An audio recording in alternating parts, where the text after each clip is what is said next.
दोस्तों, Modern Combat, Asphalt, Brother in Arms, Gangster, Desert Hunter और Sonic Runner जैसे mobile games के बारे में आपने सुना ही होगा।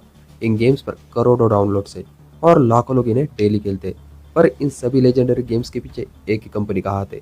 नाम है गेमलॉफ्ट। यह कंपनी एक टाइम पे दुनिया की सबसे बड़ी मोबाइल गेम डेवलपिंग कंपनी हुआ करती थी, क्योंकि गेमलॉफ्ट का ये लोगो जिस भी गेम के आगे लग जाता था, ऑडियंस के लिए वो हाई क्वालिटी और फुल ऑन एंटरटेनमेंट का सर्टिफिकेट बन जाता था।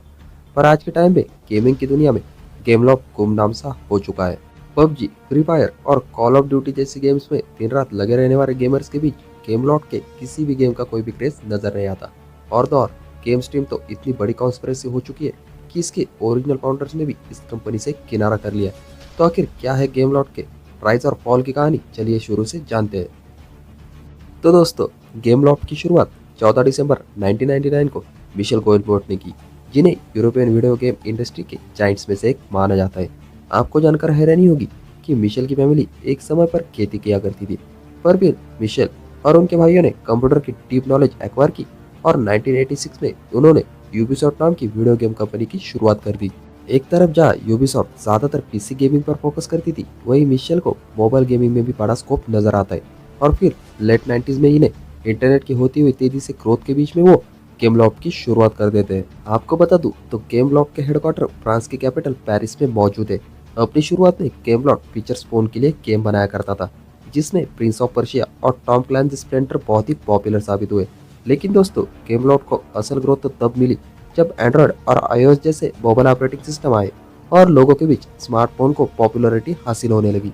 गेमलॉफ्ट के मोबाइल गेम्स कितने पॉपुलर है, इस बात का अंदाजा आप इसी डेटा से लगा सकते हो कि फरवरी 2009 में जब इस कंपनी का आईपीओ लाया गया, तब तक ये कंपनी अपनी गेम की 20 करोड़ से भी ज्यादा कॉपी सेल कर चुकी थी।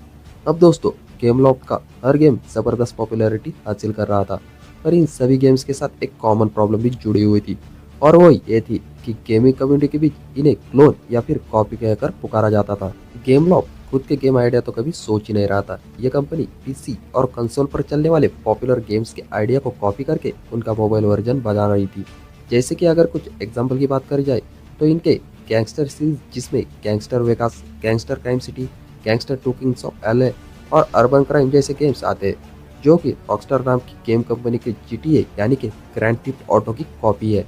ठीक ऐसे ही ज़ॉम्बी इन्फेक्शन गेम का आइडिया रेसिडेंट इविल से लिया गया है, और गेमलॉफ्ट के one of the most popular game series Nova का आइडिया शैलो गार्डियन हैलो से मैच करता है। नवंबर 2011 में एक प्रेस कॉन्फ्रेंस के दौरान जब गेमलॉफ्ट के फाउंडर मिशेल से पूछा गया कि लोग आपके गेम्स को क्लोन कहते हैं, तो फिर मिशेल ने कहा कि गेमिंग इंडस्ट्री में नए कंसेप्ट बहुत ही रेयरली आते हैं और गेमलॉफ्ट किसी भी गेम को क्लोन नहीं बल्कि उसके कंसेप्ट को इम्प्रूव करती है। अब दोस्तों, भले ही गेमिंग कम्युनिटी चाहे गेमलॉफ्ट को कॉपीकैट कह रही थी, पर सच ये भी था कि इसके अलावा शायद ही कोई कंपनी थी जो कि हाई क्वालिटी गेमिंग पर इतना ज़्यादा फोकस कर रही थी। गेमलॉफ्ट गेम्स की क्वालिटी और ग्राफिक्स उस गेम से कई ज़्यादा बेटर होते थे और स्मूथ होते थे, जिनके कंसेप्ट को ये कॉपी किया करता था। यही एक फैक्टर गेमलॉफ्ट की यूएसपी बन चुका था, जिसने कि इन्हें गेमिंग मार्केट में सबसे ऊपर की पोजीशन पर खड़ा कर दिया था। गेमलॉफ्ट का रेवेन्यू मॉडल भी दूसरे गेमिंग कंपनी से काफ़ी अलग था, जो कि गेम खेलने वाले लोगों के एक्सपीरियंस को नेक्स्ट लेवल पर पहुंचा देता था। अब दोस्तों, गेमलॉफ्ट के इस रेवेन्यू मॉडल को समझने के लिए सबसे पहले तो आपको ये जानना होगा कि यह गेमिंग कंपनीज आखिर पैसे कैसे कमाती है।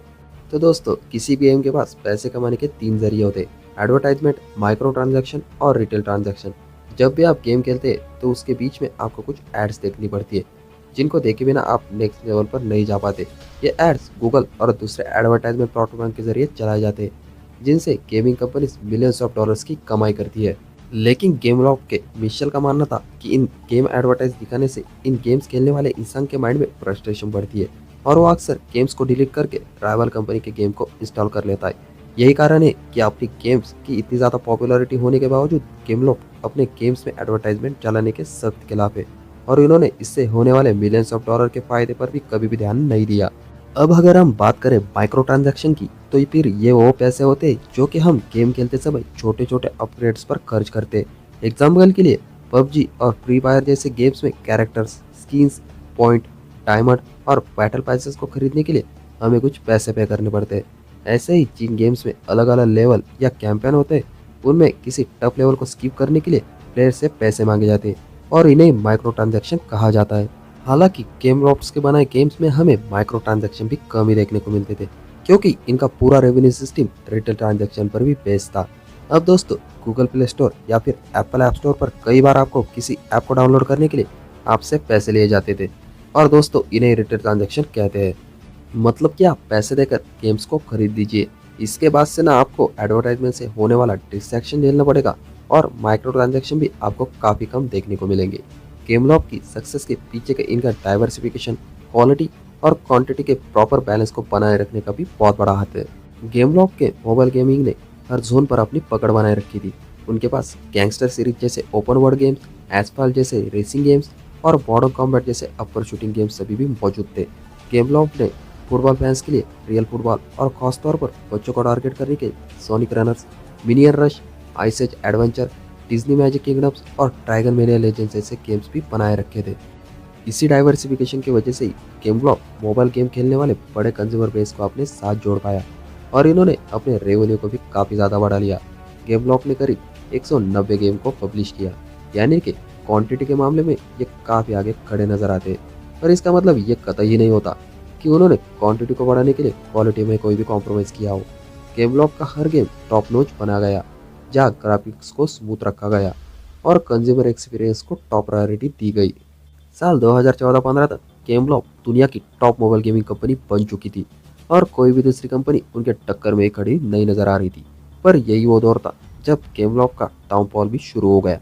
दोस्तों, मिशेल गोयलमोट बड़े प्राउडली कहा करते थे कि उनके गेम्स में कोई भी ऐड नहीं होते, लेकिन गेमलॉफ्ट के हाई क्वालिटी गेम्स को बनाने के चक्कर में इतने ज़्यादा पैसे खर्च कर रही थी कि जिसे रिटेल मॉडल से निकल पाना काफ़ी कठिन हो चुका था। गेमलॉफ्ट के chief financial officer Alexandre de Rochefort ने बताया कि आईओएस से उनके पास आने वाला रेवेन्यू एंड्रॉयड के कंपैरिजन में 400 गुना से ज़्यादा होता है। ऐसा इसलिए क्योंकि महंगा आईफोन डिवाइसेस खरीदने वाले लोग ऐप स्टोर से कुछ पैसे खर्च करके गेम को खरीदने में कोई भी कमी नहीं रखते, और उनके लिए एड फ्री एक्सपीरियंस ज़्यादा मैटर करता था।